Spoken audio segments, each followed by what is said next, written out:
بەڕێزان لێرەوە پێما خۆشە زۆر سپاس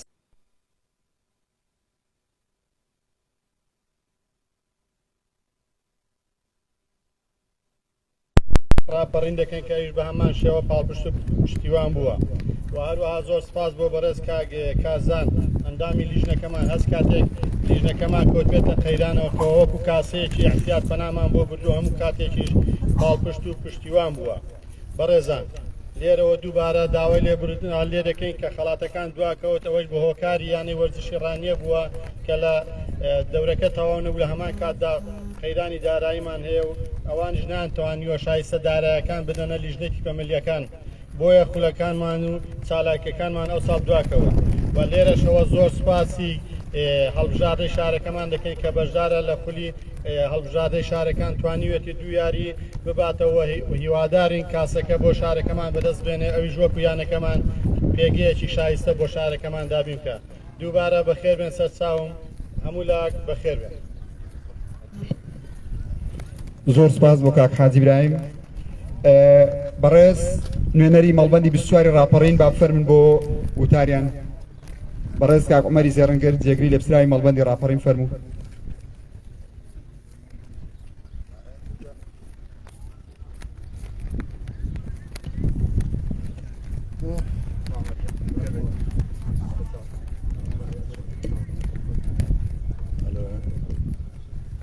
ئامادەوانی بەڕێز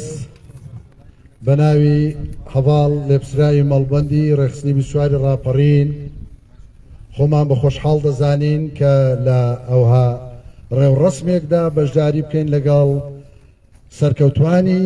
نایابی ڕانیە و پلەیەکەکانی ڕانیە. دیارە هەر بۆ بەرچاوڕوونی ئێوەی بەڕێز و خۆشەویست دیارە یەکێتی نیشتیمانی کوردستان لە کۆنگرەی 4 و هەم لە کۆنگرەی 5 زۆر جەختی لەسەر زیاتر پشتیوانیکردن لە کایی وەرزشی لە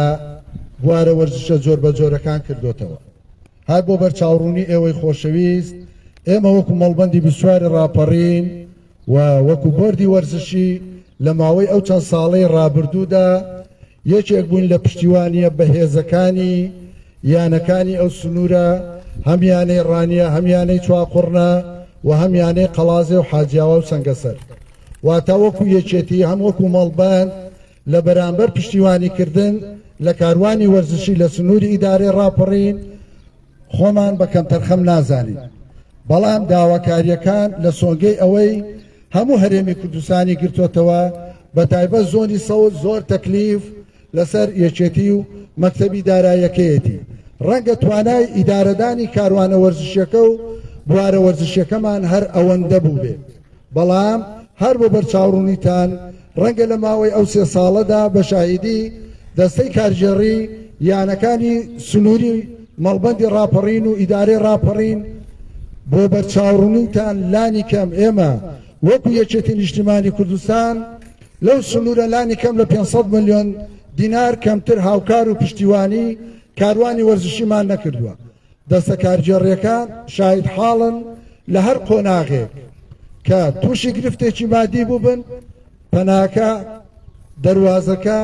هاوکاریەکە فریادڕەسەکە هەر مەڵبەند و کۆمیتە ئۆرگانەکانی یەکێتی بوونە. واتە ئێمە وەکو یەکێتی بڕیاری مەبدەئیمانە پشتیوانی تەواو لە کاروانی وەرزشی لە ناوچەکە و لە هەرێمی کوردستان بکەین. بۆیە لە کۆنگرا زۆر جەختی لەسەکراوەتەوە و لە کۆنفرانسی مەکتەبی ڕێخستنیش ئەو جەختکردنە چەند پات کراوەتەوە و لە کۆبوونەوەکانی مەڵبەند و ئۆرگانەکانیش هەمیشە هەڤاڵان وا ڕادەسپێردرێن کە سەبارەت بە پێشنیاز و داواکاریەکانی کاروانی وەرزشی و ڕەوتی وەرزشی هەم گوێ بگرین هەم بەدەنجیانەوە بێت. ئێمە وەکو مەڵبەند زۆر سواسی سەرۆک و دەستەی کارژێڕی یانەکانی سنووری مەڵبەندی ڕاپەڕین دەکەین و دڵخۆشین کە ئەو ساڵ هەردوو نایابی ڕانیە و چواقوڕنە لە ئاستێکی بەرزدا ڕیزبەندیان گرت بە تایبەت یانەی ڕانیە و ئومێد دەخوازین لە ساڵی داهاتوودا یانەی قەڵات زێش بتوانێت هەنگاوەکانی بەرەو نایاب ببڕێ. ئێمە وەکو خۆمان پێزانی زۆرمان بۆ دەستەی کارژێڕیانەکانی ئەو سنوورە هەیە و پێزانینی زۆریشمان بۆ لیژنەی باڵا و لیژنەکانی سنووری ئیدارەی ڕاپەڕین هەیە کە سەرباری ئەوەی کە کۆمەڵێک گرفت و ئیمکانیات کۆمەڵێک گرفت و لەمپەڕ و ئەستەنگ لە بەردەم تواناکانیاندا هەیە بەڵام ئەوان توانیویانە سەرباری کەمی ئیمکانیات بەڵام مەیدانەکە بگرن باش پشتیوانی وەرزشەکە بکەن و نەهێڵن وەرزش لە ڕەوتی گەشەکردنی خۆی لە سنوورەکە بوەستێ. ئێمە بە ناوی مەڵبەندی بسواری ڕێخستنی ڕاپەڕین هەمیشە هاوکار دەبین پشتیوان دەبین و سەرپەرشتی و سپۆنسەری ئەوڕۆ سەرپەرشتی و سپۆنسەری خولی ئەو ساڵ دەکەین بۆ نایابەکان ئێمە وەکو مەڵبەندی بسواری ڕاپەڕین و لەمە و بەدواش بۆ هەر داخوازی و داواکاریەک سەبارەت بە کاروانی وەرزشی دڵنیاتان دەکەین کەم تەرخەم نابین و هیوادارین خولەکە لە ئاسێکی بەرز بەڕێوە بچێ بێ کێشە بێ مەشاکیل بۆی بتوانن نمونەیەکی جوانی کاروانی وەرزشی و ڕەوتی وەرزشی لە سنوورەکە پێشکەشکەن. دووبارە مسپاسان دەکەم هیوای سەرکەوتنتان بۆ دەخوازم.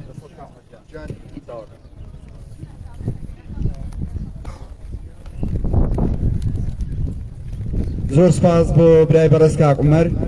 ئامادەبانی خۆشەویست بۆ ئەوەی کاتی ئێوە نەگرین و کاتی ئەو یاریزانانش نەگرین گەرمایەکی تاقەت پڕوکێنە دەست دەکەین بە دابشکردنی مەدالیەکان لە تیپی یەکەمەوە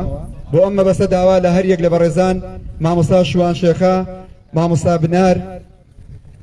کاک محەممەدی حەلاق کاک نادر مەلاسەفی خەندەخان هەر ئەو بەڕێزانی کە ناومان خوێندنەوە بفەرمونون بۆ ئێرە بۆ دابشکردنی مەدالیەکان بەڕێز کاک نادر خەندەخان مامۆستا شوان مامۆستا بنار کاک محەممەدی حەلاق تیپی دووەمی پلەیەک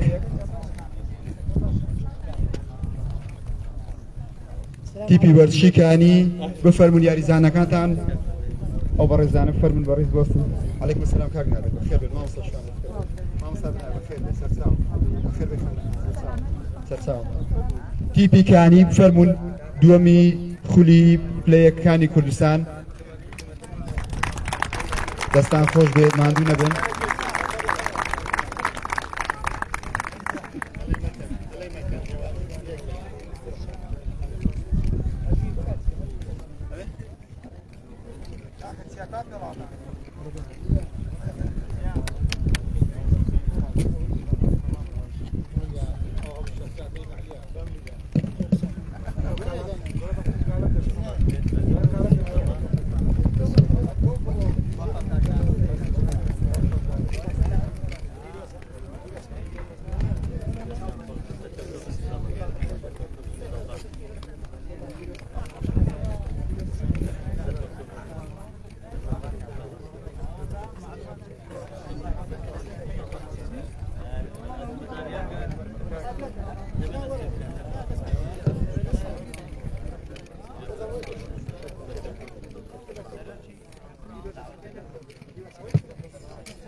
میوانەکان نەڕۆن زەحمە نەی بەجێمان مێڵن مەدالیەکانیان لێ وەرگن و مەدالیا دەستان خۆش بێت تیپی دووەم پیرۆستان بێت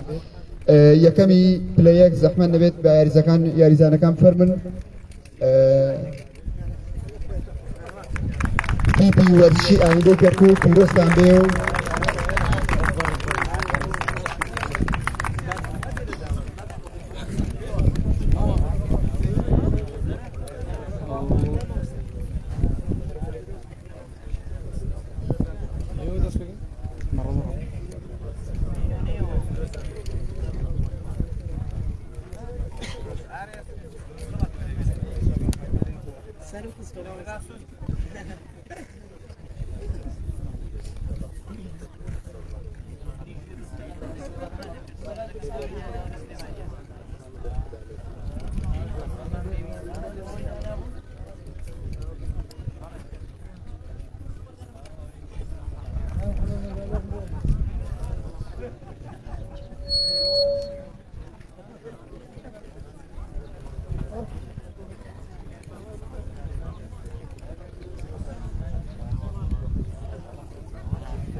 خۆش بێت زۆر سپاس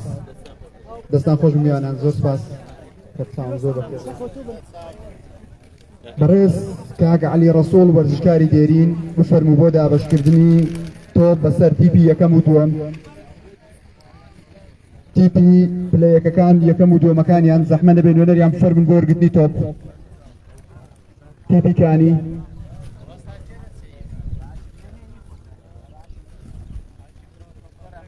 دوا بەدوای ئەو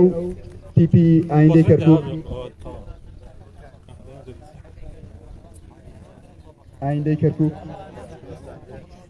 دوو کەسیان ئەنجتوانن بێت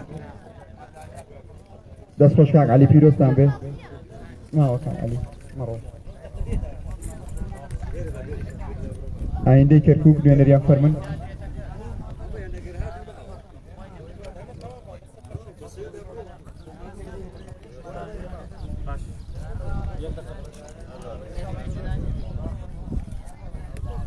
دەستان خۆش بێت دەست خۆش کاک عەلی جان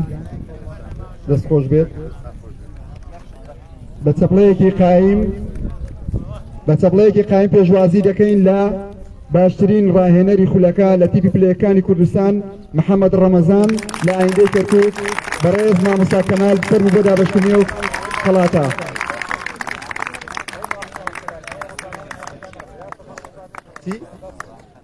پلەیەکی ڕانیە ببوورە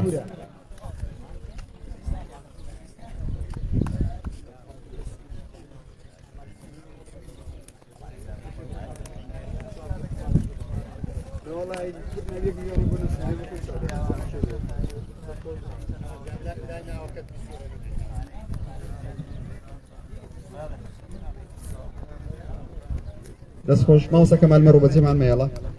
دەست خۆش بێت ڕاهێنەری نمونەوی خولەکە بەڕێز کاپتن بەرزان مەحموود لە تیپی لاوانی ڕانیە فەرموو بۆ وەرگرتنی خەڵاتەکەت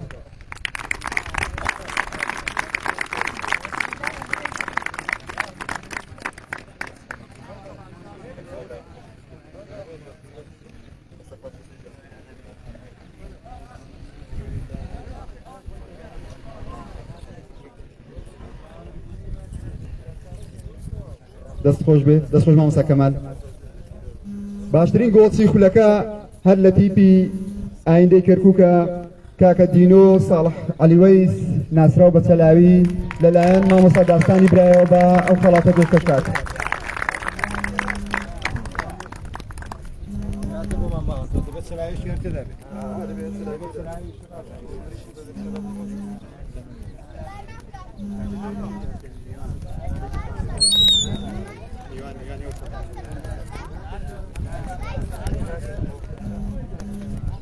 دەست خۆش بێت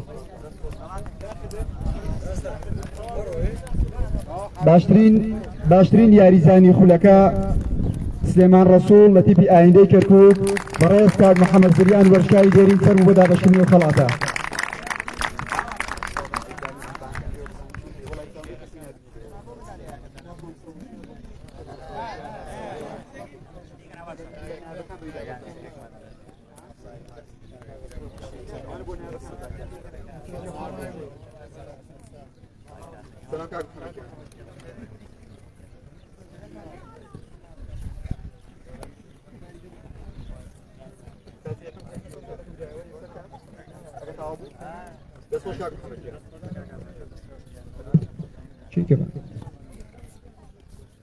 بەڕێز مامۆستا وشیار بفەرموو بۆ دابەشکردنی خەڵات بەسەر تیپی نمونەیی کە تیپی سەرایە لە ڕانیا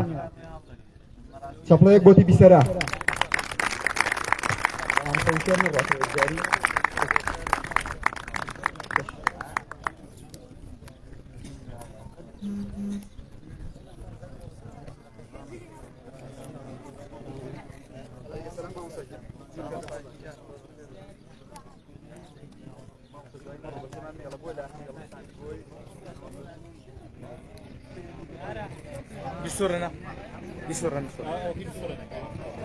دەست خۆش بێت پیرۆزە مامۆستا وشیار بەجێمان مەیەڵە گۆڵکاری خۆل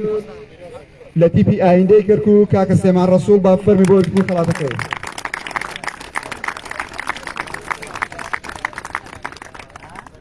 دەبوو گۆڵەکانتان نووسی بێ بزانین چەند گۆڵ نۆ گۆڵ پیرۆزە دەست خۆش بێت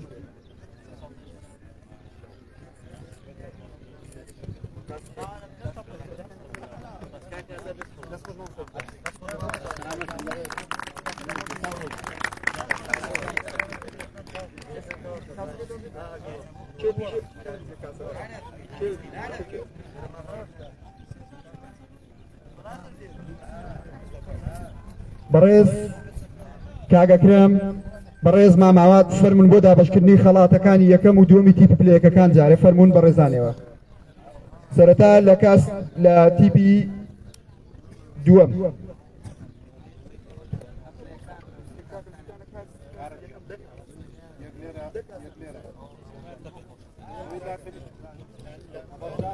تیپی کانی نوێنەریان فەرمون بۆ